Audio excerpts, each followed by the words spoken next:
그래서 산보 예배에 친히 임하시 우리 모두에게 한결같은 은혜와 사랑과 축복과 능력으로 함께 해주시기를 간절히 소원합니다.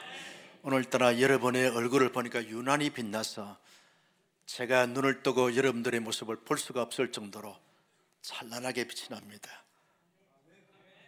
많이 놀고 많이 먹고 많이 즐기다가 오셔서 성령과 은혜가 충만해서 그런 줄로 믿습니다. 여러분, 이처럼 앞으로 평생을 환하게 밝게 그리고 아름답게 복되게 살아가는 온 교우님들이 되시기를 예수님의 이름으로 축복합니다. 우리의 삶은 실망과 감동이라고 하는 이 두 개의 단어의 그 적합한 삶의 모습이 교차되어지는 가운데 살아왔고 살고 있고 살아가게 될 것이다, 그렇게 말을 할 수 있습니다. 어떤 실망감을 가지게 되었으면 여러분 마음이 불편하게 되어지고 눌리게 되어지고 불안하게 되어지는 것입니다. 그러나 감동을 받게 되었으면 그 자체가 자유함과 평안함과 기쁨과 소망이, 희망이, 기대감이 넘치게 되어지는 것을 볼 수 있습니다. 사람들이 주로 어떨 때 감동을 받게 되어지는 겁니까? 여러분, 감동을 받게 되어지는 것은 그저 내 상한 마음을, 내 힘든 마음을 알아주고 공감해주고 지지해주고 응원해주고 함께 할 때 감동을 받게 되어지는 것이죠. 여러분, 명절이 되었으면 주로 이제 가정주부들, 아내들이 수고를 많이 합니다. 여러분, 음식을 준비하고 그리고 음식을 이렇게 잘 이렇게 마련해서 섬기고 뒷정리를 하고 하다 보면 수고를 많이 합니다. 허리가 아플 정도로 수고를 많이 하는데 그때 남자들이 여보 수고 많습니다, 수고 많았어요, 고마워요, 그 한마디 하면 아내들이 대부분 눈물을 흘립니다. 아닌가요? 그러면서 감동을 받아요. 아, 내 마음을, 내 힘든 마음을 알아주는구나. 여러분, 남편들이 그 차가 막히는데 그저 3시간만 하면 다녀올 것을 12시간씩 걸리면서 운전하고 왔는데 집에 딱 주차장에 도착해가지고 아내가 여보 운전하라고 수고 많아서 그러면 남자들이 눈물을 훔칩니다. 감동을 받는 거죠. 운전을 그따구로 해가지고 내가 많이 힘들었다고 그렇게 말하게 되었으면 여러분 상처를 받게 되어지지만, 이런 내 마음을 알아주고 지지해주고 공감해주고 응원해주면 누구든지 감동을 받게 되어지는 것입니다. 그럴 때 여러분 감동을 받게 되는 것이죠. 어떨 때 감동을 받습니까? 기대 이상의 어떤 것을 경험하게 될 때 여러분 감동을 받게 되어지는 것이죠. 내가 열심히 연구를 했습니다. 연구의 결과로 새로운 것을 발견했습니다. 그때 감동하게 되어지는 것이죠. 이렇게 연구 결과가 좋은 결과를 낳아서 너무 감사하다 그러면서 감격하게 되고 감동하게 되었습니다. 내가 전혀 기대하지 않았는데 새로운 것을 보게 됐어요. 감동하게 되었습니다. 오늘 호소나는 성가대 감동이었어요. 어떻게 아멘 소리가 그렇게 커요? 여러분, 기대 이상으로 찬양을 너무 잘 해서 감동하게 되는 것이죠. 그리고 여러분, 어떤 전혀 예상하지 않았는데 그저 예상 밖의 칭찬과 격려를 듣게 됐을 때 감동하게 되어지는 것이죠. 어떨 때 감동을 받게 되었습니까? 감동하게 되었습니까? 여러분, 전혀 이 놀라움을 금치 못하는 이런 일들을 경험하게 됐을 때 감동하게 되어지는 것이죠. 늘 몸이 질병과 지병으로 말미암아 힘들고 어려웠는데 오랜만에 이제 건강검진을 해서 결과를 받아보니까 그 질병과 지병으로 고생했던 것이 다 깨끗하게 나아졌어요. 그럴 때 감동하게 되어지죠. Amazing, 놀라운 것을 경험하게 되었습니다. 놀라운 기적과 역사를 경험하게 됐을 때 감동하게 되어지는 것이죠. 심지어는 죽은 자가 살아난 이 기적의 사건이야말로 이루 말할 수 없는 큰 감동이고 울림을 주게 되어지는 사건인 것을 우리가 볼 수 있습니다. 나는 우리 온산교회 성도님들이 지금도 그렇게 살고 있지만 앞으로 살아가면서 늘 감동을 주고 감동을 받는, 울림을 주고 울림을 받는 하나님의 사람으로 살아갈 수 있기를 예수님의 이름으로 축복합니다. 한 가정의 여아이로 태어나서 성장하게 되어졌습니다. 여러분, 이 자매의 마음의 소원은 그저 좋은 남편 만나가지고 행복한 가정을 꾸리는 것입니다. 그런데 자기 마음의 소원에 따라서 좋은 남편을 만나서 결혼하여 행복하게 신혼생활을 하는 가운데 하나님께서 태의 문을 여셔서 귀한 생명을 얻게 되는데 그 생명이 아들이었습니다. 남편의 사랑을 받으면서 남편을 존중하면서 사랑하는 생명인 아들을 양육해 가면서 너무너무 행복하게 이 여인은 살게 되어졌습니다. 그런데 이 행복이 계속 이어질 것이라고 생각을 했지만 어느 날 갑자기 남편이 세상을 떠나게 되어져서 남편 없는 여인이 되어버리고 말았습니다. 여러분, 요즘은 그렇지 않지만 그 당시에는 남편 없는 여인 혼자 아이 키우며 살아간다는 것은 가난이요, 소외계층이요, 그리고 모든 것이 부족하고 연약한 가운데 살 수밖에 없는 처지 여건이었습니다. 사람이 심리학자들이 말하기를 스트레스 받는데 자기 배우자가 죽게 되었으면 두 번째로 큰 스트레스를 받는다는 것, 충격과 스트레스를 받게 되었으면서 많은 우울감과 눌림을 가지게 되면서 근심 걱정에 휩싸여 살 수밖에 없는 처지가 되어진다는 것이죠. 여인이 그런 처지가 되어졌습니다. 남편 잃고 난 다음에 이제 이 여인의 유일한 소망과 희망은 무엇입니까? 애동아들입니다. 아들입니다. 아들 하나 바라보고 아들에 대한 기대감을 가지고 아들에 대한 소망을 가지고 힘겨운 하루하루의 삶을 잘 견디고 버텨내면서 살아가게 되었습니다. 그 아들이 잘 커서 멋진 사인이 돼가지고 어떻게 받을 줄 알았는데 그 아들이 그만 자라다가 세상을 떠나게 되어졌습니다. 아들까지 죽었어요. 심리학자들은 사람이 가장 큰 스트레스가 뭐냐? 자기의 자녀가 자기보다 먼저 죽을 때, 아들을 잃었을 때 이보다 더 큰 스트레스와 충격과 아픔과 상처는 없다는 거예요. 나는 여러분의 가정에 이런 일이 없기를 주님의 이름으로 축복합니다. 이 가정에는 남편 잃고 애동아들까지 잃었습니다. 이 여인이 어떻게 살 수 있습니까? 음식에 넘어갈 수 있겠습니까? 삶의 의욕을 가질 수 있겠습니까? 여인의 심정과 연애 입장에서 한번 생각해 보십시오. 어떻게 살 것입니까? 무슨 낙으로 살 것입니까? 무슨 희망이 있고 소망이 있겠습니까? 모든 것이 아픔이요, 상처요, 좌절이요, 절망이요, 낙심이요, 의욕 상실증에 걸려서 제대로 살 수가 없는 여인 처지가 되어버리고 말았습니다. 아들이 세상을 떠났기 때문에 어쩔 수 없이 장례를 치러야 되기 때문에 나 인생에서 장례 행렬을 이렇게 이제 벌이게 되어지는데, 고맙게도 마을 주민들이 여기저기서 모여서 아들을 잃은 이 슬픈 여인의 마음을 위로해주고 달래주면서 함께 장례 행렬에 동참해 주고 있습니다.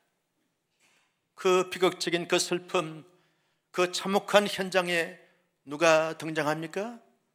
우리 예수님이 제자들과 함께 나인성에 들어가서 복음을 전파하기 위해서 들어가시다가 장례 행렬을 보시게 되었습니다.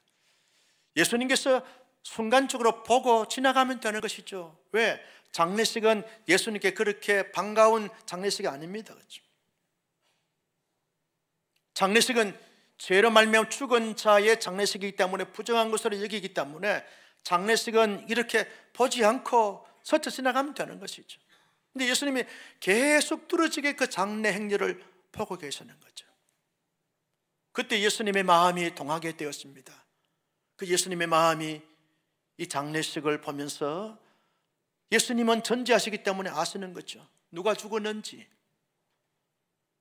이 슬픈 장례식은 어떤 형편과 처지인지 예수님이 다 아신 것이죠. 남편 잃고 자식까지 잃은 슬픈 여인의 그 눈물과 통곡과 애환의 그 장례식을 예수님이 보시고 예수님의 마음이 작동하신 것입니다. 어떻게 해요? 13절 말씀을 같이 볼까요? 시작.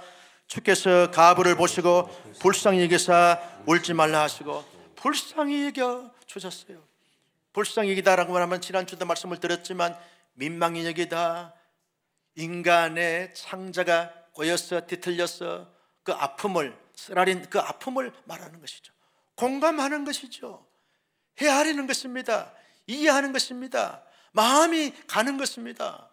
그저 안타까우면서 어쩔 줄 모르는 그런 심정을 지금 불쌍히 여기시오라고 하는 말로 표현하고 있는 것입니다. 불쌍히 여기셨습니다. 그러면서 예수님께서 하신 말씀이 뭡니까? 여자여 울지 말라. 울지 말라. 울지 말라라고 하는 이 헬라어 동사를 보니까 명령형으로 되어 있습니다. 이 말은 울음을 멈추시오. 이 말은 아주 야단치기 위해서 명령한 것이 아닙니다. 생명을 꾸짖기 위해서 명령한 것이 아닙니다. 여자여 내가 너의 슬픔을 안다. 얼마나 슬퍼냐. 너의 눈물과 너의 그 애환을 내가 다 헤아리고 있어. 너 이제 울지 마. 내가 너의 울음의 문제를 해결해 주구만. 내가 다 알고 나는 너가 할 수 없는 것을 할 수 있는 전능자야. 너 울지 마. 울지 마. 그만 울어. 내가 너의 울음이 변하여 기쁨이 되게 하고 너의 슬픔이 변하여 너의 춤이 되게 할 테니까 울지 마라. 여인의 눈물을 훔치시면서 울지 말라고 예수님이 말씀을 하십니다. 그렇으면서 예수님이 어떻게 행동하십니까? 14절 말씀을 같이 볼까요? 시작. 가까이 가서 그 간에 손을 대시니 맨 자들이 서는지라. 예수께서 이르시되 청년아 내가 네게 말하노니 일어나라 하시니. 가까이 갑니다. 어디로요? 그 청년이 산날한 시체가 되어졌는데 그 청년이 안치가 되어진 그 간에 가까이 갑니다. 손을 댑니다. 율법이나 유대 전통에서는요, 사람이 죽은 것은 부정한 것으로 여겼습니다. 죄로 인한 결과다라고 그렇게 여겼기 때문에 여러분, 사람의 관과 그리고 시체는 손을 대지 않습니다. 여러분, 구약의 나세린들은요 머리를 자르지 않습니다. 그리고 독주를 마시지 않습니다. 그리고 죽은 시체를 만지지 않습니다. 왜? 부정한 것이기 때문에. 구별되고 성별되어야 되기 때문에. 예수님은 유대 전통에 따르게 되었으면 간에 가까이 가서 손을 만지면 안 됩니다. 있을 수가 없습니다. 왜? 이건 부정한 것이기 때문에 그렇습니다. 그런데 예수님은 율법과 그리고 유대 전통과 종교 의례 의식 다 초월하여 가까이 간에 가서 손을 댔습니다. 손을 대시면서 예수님이 하신 말씀이 따라서 합니다. 청년아 일어나라. 명령하십니다. 청년아 일어나라. 마치 살아있어서 잠자는 사람에게 말하듯이 청년아 너는 지금 누워있지 말고 일어나라. 일어나라. 명령하십니다. 그 명령하는 순간 어떠한 결과가 주어졌습니까? 15절 말씀을 다 같이 볼까요? 시작. 죽었던 자가 일어나 앉고 말도 하거늘 예수께서 그를 어머니에게 주시니라. 할렐루야. 이 말씀을 믿습니까? 믿어지십니까? 여러분, 뭘 말하고 있습니까? 예수님은 생사하복을 주관하시는 전능자 하나님이신 것을 명명백백하게 드러내고 소개하고 증거하고 있는 줄로 믿었으면 아멘. 죽은 이 청년의 살리시는 사건을 통해서 나는 인간의 생사하복, 인간의 모든 것을 다 주관하고 통치하고 해결할 수 있는 능력자야. 나는 참된 메시아야. 참된 구원자야. 인간의 모든 문제를 해결할 수 있는 해결자야 라고 하는 사실을 이 기적의 사건을 통해서 말씀하고 있는 것이죠. 여러분, 여인의 입장에서 한번 생각해 보십시오. 죽었던 아들이 살아났어요. 이 어머니가 어떤 표정을 짓겠어요? 입을 다물지 못할 것입니다. 눈을 부릅뜨고 기뻐 뛰고 춤을 추면서 그 아들을 안았을까요? 아들이 엄마, 어머니 부를 때 이 엄마의 가슴은 터질 것 같은 뜨거움과 울림과 감격이 나오지 않았겠어요? 어떻게 이런 일이 있을 수 있는가? 어메이징, 어메이징. 어떻게 죽은 아들이 살아서 엄마라고 부를 수 있는가? 내 품에 안길 수 있는가? 여기에 말할 수 없는 감동과 울림이 이 여인에게 있었던 것을 보게 되었습니다. 예수님은요, 슬픔에 잠겨있는 좌절과 낙심과 절망 속에 있는 여인에게 최고의 애로와 격려와 감동과 울림을 주신 예수님이신 것을 우리가 볼 수 있습니다. 장례 행렬에 함께했던 사람들이 죽은 청년이 살아나서 엄마와 대화를 하면서 엄마의 품에 안긴 것을 보면서 이것이야말로 놀랍도다, 감동이도다 그러면서 하나님께 영광을 올려드리면서 로마 지배 아래 로마의 탄압을 받으면서 하나님이 우리나라를, 우리 민족을 버렸는갑다 그렇게 여겼던 유대인들이 하나님이 드디어 우리를 살펴보고 계시는구나, 다시 하나님이 돌아오셨구나, 하나님이 우리를 기억하시는구나, 하나님이 우리의 슬픔을 만져주시고 해결해 주시고 감동을 주시는구나, 하나님에 대한 기억이 다시 상기가 되어지면서 하나님을 자신들의 마음에 품습니다. 그러면서 자신들이 보고 경험한 예수 그리스도의 복음에 대해서 온 사방에 뛰어다니면서 예수님은 죽은 자를 살리신 진정한 메시아라고 소리치면서 소개하고 전파했던 것을 볼 수 있습니다. 예수님이 나인성 여인의 죽은 아들을 살리신 이 기적의 사건과 슬픔이 변하여 진정한 감동의 기쁨의 춤을 추고 노래를 부르고 있는 이 여인의 모습과 수많은 무리들을 통해서 우리에게 도전하시는 하나님의 메시지가 뭡니까? 저와 여러분들 하나님의 전적인 은혜로 말미암아 믿게 하신 믿음으로 말미암아 구원받아 하나님의 사람이 되고 예수의 사람이 되고 예수의 제자가 된 줄로 믿으시면 아멘. 예수의 사람들, 예수의 작은 제자들은, 작은 예수는 어떻게 살아가야 합니까? 예수님처럼 이 세상에 더불어 살아가는 사회 속에, 더불어 살아가는 인간 사회 속에 하나님의 사람들은 늘 감동을 주고 울림을 주는 삶을 살 것을 도전하고 있지 않습니까? 예수님이 슬픔과 비통에 잠겨있는 여인에게 감동을 주고 울림을 주었던 것처럼 너도 너가 사는 세상에 슬픔에 잠겨있는 수많은 사람들에게, 근심 걱정에 사 있는 수많은 사람들에게, 상처와 아픔 속에 고통의 비명을 지르고 있는 사람들에게 너도 예수님처럼 감동을 주고 울림을 주는 삶을 살라, 이걸 도전하고 있다는 거죠. 로마서 12장 15절 말씀에 보면 이렇게 말합니다. 같이 볼까요? 시작. 즐거워하는 자들과 함께 즐거워하고 우는 자들과 함께 울라. 이 말씀이 무슨 말씀입니까? 여러분, 기뻐 뛰고 춤을 추는 사람들과 함께 같이 너도 공감하고 함께 동참하면서 함께 하면서 춤을 추고 노래를 부를 수 있는 그런 사람이 되면 좋겠다, 그 말씀 아닙니까?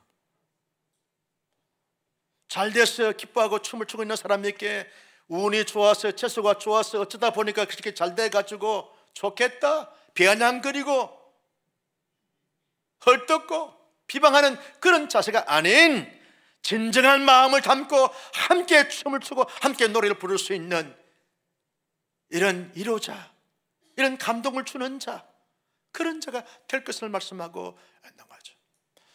너무너무 실패해서 힘들어서 어려워서 고통스러워서 울고 있는 사람들, 사랑하는 가족을 잃고 사랑하는 그러한 자녀를 잃어서 슬픔에 잠겨있는 사람들에게 너도 살포시 그에게 가까이 가서 울 수 있는 자가 됐으면 좋겠다. 울고 있는 자에게 함께 울어주는 사람이 얼마나 위로가 되고 힘이 되고 감동이 되는지 몰라요. 그런 자가 됐으면 좋겠다는 거예요. 하나님의 사람들이 살아가면서 사람들에게 실망을 주고 아픔을 주고 고통을 주고 눈물을 자아내게 하는 그런 사람들의 삶이 아닌 더불어 살아가는 사람들에게, 사랑하는 가족들에게, 아니면 교우들에게, 아니면 세상에 살고 있는 사람들에게, 나와 접촉되어진 수많은 사람들에게 너는 예수님처럼 울음을 멈추게 하고 기쁨이, 춤이, 노래가 되게 하는 진정한 감동을 주고 울림을 주는 그런 자가 됐으면 좋겠다. 너의 마음이 공감이 되어졌어. 너의 입에서 나오는 말 한마디가 사람들의 마음을 정말 공감이 되고 지지가 되고 응원이 돼서 감동을 주는 말로 사람을 대했으면 좋겠다. 너의 표정이, 너의 실제 삶이 온 세상에 감동을 주고 감화를 주고 울림을 주는 이런 삶을 살았으면 좋겠다. 이게 예수님께서 우리가 도전하고 있는 것을 볼 수 있습니다.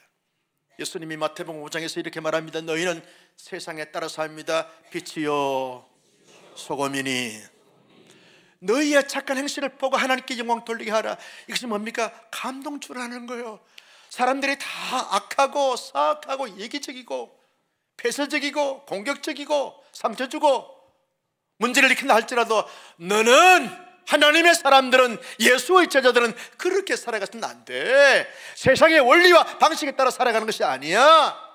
너는 사람들에게 언제나 빛이 되고 소금이 돼서 너의 착한 행실을 통해서 울림을 주고 감동을 주는, 더불어 사회 속에서 정말 희망이 되게 보게 되는 이런 삶을 살 것을 도전하고 있는 예수님 앞에 우리 모두 힘들고 어렵지만 잔잔하게 아니면 크게 감동을 주고 울림을 줄 수 있는 멋진 하나님의 사람으로 살아갈 수 있기를 예수님의 이름으로 축복합니다.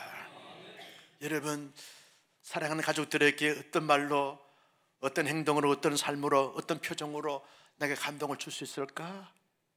우리가 살펴야 되고 묵상해야 되지 않겠습니까? 사랑하는 교우들에게 어떤 말로 감동을 주고 울림을 줄 수 있을까? 이거 우리가 생각해야 되지 않겠습니까? 여러분, 어릴 날 우리가 직장에 가서, 사회에 나가서 내가 우리 부서에, 우리 팀에 나와 관계되어진 사람들에게 어떤 말로, 어떤 표정으로, 어떤 행동으로 감동을 주고 울림을 줄 수 있을까? 이게 묵상하는 것, 이게 주일의 진정한 의미 아닙니까? 이게 하나님의 사람들이 살아가야 될 삶의 자세의 태도의 모습 아니겠습니까? 평생을 살아갈 때 부족하지만, 한계가 있지만, 그래도 그 가운데서 늘 모든 사람들에게 더 많은 경험을 하면서 울림을 주고 감동을 주는 그런 삶으로 멋지게 휘황찬란하게 살아가는 온 교우님들이 되시기를 예수님의 이름으로 축복합니다. 여러분, 우리가 아무리 감동을 주고 울림을 주는 삶을 살고 싶어도 잘 안다는 것 솔직히 고백하지 않습니까? 우리 한계 때문에 그런 거예요. 열심히 하다가도 너무너무 힘들고 그러니까 짜증을 한번 내므로 말미암아 그동안 수고했던 것이 다 숲으로 돌아가는 것이 한두 번이 아닌 거죠. 목사도 명절 연휴 때 시골에 가서 이틀 동안 잠시도 앉아있을 겨를이 없이 계속 돕고 일하다가 너무 지쳐가지고 소리를 막 지르려고 그러다가 악기로 참았는데, 감동을 줘야 되는데 상처 주지 않겠어. 얼마나 노력을 해도 내 속으로는 나는 알죠. 나는 내가 지금 이게 선한 행동인가 아니면 선치 못한 행동이 나는 아는 것이죠. 이게 한계입니다. 한계. 목사가 얼마나 거룩해요. 동의도 안 하시네. 여러분, 그렇게 말씀 보고 기도하고 해도 이게 이제 어떤 한계치에 부닥치게 되어지면 번아웃이 오는 거죠. 무너지게 되어지는 것이죠. 무너진 내가 싫을 때가 많아요. 끝까지 참고 끝까지 수고하고 끝까지 희생이 돼야 되는데, 여러분, 인간의 한계가 끝까지 하기가 쉽지 않습니다. 그렇죠? 나만 그런 것처럼 여러분들 전혀 그렇지 않은 것처럼 지금 표정을 짓고 있는데, 아니요, 여러분도 똑같아. 이래도 아멘도 안 돼. 여러분, 이것이 우리 한계입니다. 그래서 우리가 아무리 감동을 주고 울림을 준다 할지라도 우리는 부족한 연약하기 때문에 우리를 통해서 주님이 함께 하시고 주님이 도와주시고 주님이 역사해 주시면 온전한 감동과 울림, 영원한 감동과 울림을 주게 될 줄로 믿습니다. 그래서 여러분, 울고 있는 자들에게 주님, 울고 있는 나의 사랑하는 형제 자매 지체들에게 주님이 찾아가셔서 주님이 그 마음을 만져주시고 헤아려 주십시오. 중보하면서 기도하는 것, 이것이 감동을 주고 울림을 주는 것이죠. 주님이 찾아가시고 주님이 만져주시고 주님이 해결해 주십시오. 여러분, 질병으로 말미암아 고통 속에 있는 그런 우리 교우들에게, 그리고 지인들에게 주님, 내가 가서 그 병을 고쳐줄 수가 없지 않습니까? 주님, 만왕의 왕 되시고 모든 질병의 권원자가 되시고 치료가 되시는 주님께서 친히 찾아가서 만져주시고 고쳐주셔서 해결해 주십시오 라고 그렇게 중보하면서 기도하게 되어지는 것이죠. 기도가 울림을 주고, 중보 기도가 특별히 울림을 주고 감동을 주는 그런 도구가 되는 줄로 믿었으면 아멘. 야고보서 5장 16절 말씀을 다 같이 볼까요? 시작. 그러므로 너희 죄를 서로 고하며 병이 낫기를 위하여 서로 기도하라. 의인의 간구는 역사하는 힘이 크면이라. 할렐루야. 제가 이 말씀은, 의인의 간구는 역사함이 크다는 이 말씀을 준비하다가 쫙 내려에 떠올라서 얼마나 그 말씀을 묵상하면서 감격했는지 몰라요. 그렇구나. 나는 진정한 감동과 울림을 줄 수 없지만 주님이 의인인 나의 기도를 받으시고 주님께서 역사해 주시게 되었으면 큰 감동과 울림을 주고 모든 문제를 해결해 줄 수 있는 놀라운 비결이 있구나 하는 것을 깨닫고 얼마나 감사했는지 몰라요. 여러분, 누가 의인입니까? 저와 여러분들은 다 죄인이지만 예수 그리스도를 믿음으로 말미암아 우리의 죄가 다 사하여지고 예수님이 의롭게 해주신 그 의로움을 가지고 살아가는 삶 자체가 의인의 삶인 줄로 믿었으면 아멘. 우리가 의인입니다. 지금 나는 의인이 아니지만 내 안에 예수님을 믿음으로 말미암아, 예수로 말미암아 내가 의인이 됐어요. 한 번 의인은 영원한 의인이 되는 줄로 믿습니다. 그 의인들이 기도하는 거죠. 우리의 기도를 하나님께서 받으시고 놀랍게 응답하시고 이루어지게 되어지는 것이죠. 그래서 중보 기도가 큰 감동과 울림을 주고 있다는 것이죠. 가족들을 위해서, 교우들을 위해서, 우리의 VIP를 위해서, 이 나라와 민족과 온 세계 열방을 위해서 중보 기도하는 것 자체가 큰 울림과 감동을 주는 비결이 되어지게 되는 것입니다. 제가 명절 앞두고 어르신들 몇 분 목사님들을 이제 찾아뵙고 연락을 드리면서 이제 섬기는 가정 속에 한 목사님을 찾아뵀더니 그렇게 말씀하세요. 한 목사, 내가 새벽마다, 내 나이가 이제 90이 됐지만 자전거 타고 새벽마다 교회 가서 가장 먼저 한 목사와 온사랑 교회에서 기도하고 있는 것 아는가? 제가 얼마나 큰 감동과 울림을 받았는지 몰라요. 이 어르신이 자기의 몸도 불편한데도 새벽마다 자전거 타고 그 예배당에 가서 기도하면서 한 목사가 뭐라고, 온사랑 교회가 뭐라고, 새벽마다 기도한다는, 새벽마다. 우리 교회가 지금 은혜롭게 잘 이렇게 지나게 된 거, 부흥하고 있는 것은 그 어르신 목사님의 기도 때문인 줄로 믿었으면 아멘. 이게 감동이 되는 것이죠. 누군가 나를 위해서 기억하고 기도하면 그것이야말로 진정한 감동과 울림을 주게 되어지는 것이죠. 나는 여러분, 우리 모두 중보 기도의 대상의 폭을 넓혀서 더 많이 기도하고 더 많이 엎드리는 가운데 의인의 역사하는 힘이 큰 그 하나님의 역사를 경험하는 우리 모두가 될 수 있기를 예수님의 이름으로 축복합니다. 마지막 세 번째는요, 예수님께서 이 기적의 사건을 통해 우리에게 주시는 교훈이 뭡니까? 복음만이 진정한 위로가 되고 진정한 울림이 된다는 말씀을 말씀해 주고 있는 것이죠. 여러분, 이 죽은 자에게 예수의 생명의 복음이 들어갔어요. 죽음에서 살아나게 된 것이죠. 이 슬픈 여인에게 여러분, 예수님의 복음이 들어갔어요. 그 복음이 슬픔이 변하여 여러분 뭐가 됐습니까?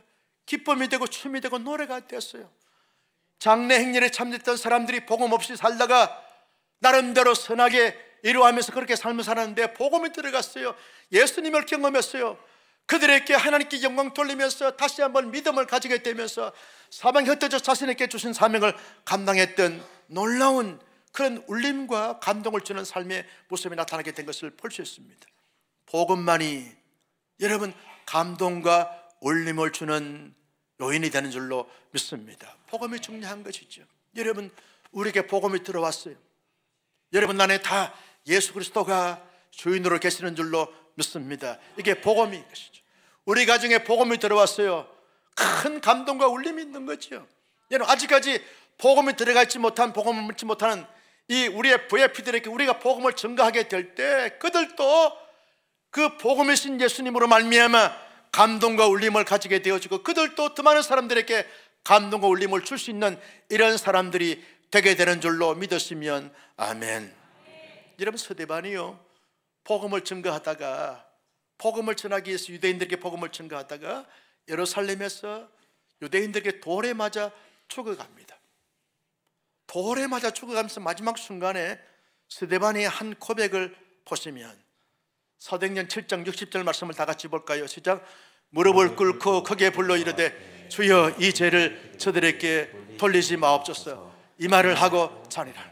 여러분, 자기를 향해서 돌을 던지는 사람들에게 아버지여 저들의 죄를 저들에게 돌리지 마옵소서. 이 말은 저들의 죄를 알지 못하오니 주님 용서해 주옵소서라고 하는 기도 아닙니까? 이 마지막 기도가 마치 예수님께서 십자가 위에서 사죄의 은총을 선언하는 그런 기도처럼 똑같은 닮은 기도가 아닙니까? 스데반이 이런 기도를 어떻게 인간 스데반이 할 수가 있겠습니까? 인간 스데반도 우리와 똑같이 감정을 가지고 인격의 소유자 아닙니까? 부족함이 있고 한계가 있고 모순 덩어리인 스데반 아닙니까? 스데반이 이렇게 고백할 수 있던 것은 스데반의 어떤 능력과 지성과 그리고 스데반의 인격과 스데반의 경험을 통해서 한 것이 아닙니다. 사도행전 7장 초반부에 보게 되면 스데반이 하늘문이 열리면서 하나님의 보좌 우편에서 서 계신 예수님을 주목하시게 된 거죠. 예수님의 모습과 스데반의 눈이 마주치게 되어진 것입니다. 스데반 마음속에 누가 들어왔어요?